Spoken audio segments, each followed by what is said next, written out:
say that you make an amazing cup of coffee for yourself and for your friends, and you want to be able to repeat that again. Well, the best way to do that is to have a recipe.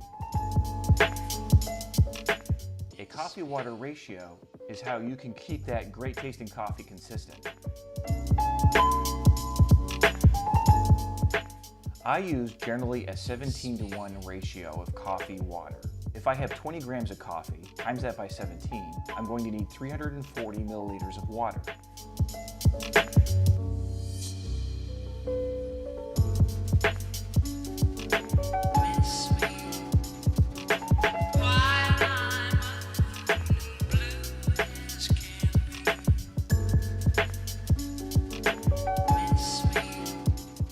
Sometimes I can use a 15-to-1 ratio if the coffee has more floral notes to it.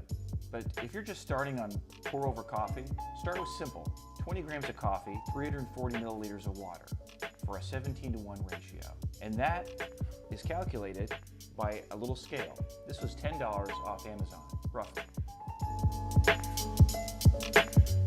Keep a small scale and weigh out your water and your coffee. You can be guaranteed it's a great recipe to go by. Pretty much guaranteed that it's going to taste great and the same every single time. So just a little tip, 17-to-1 ratio, get a small scale, and you'll get consistent results. What do you think, Raja? Is there anything else you want to add to that?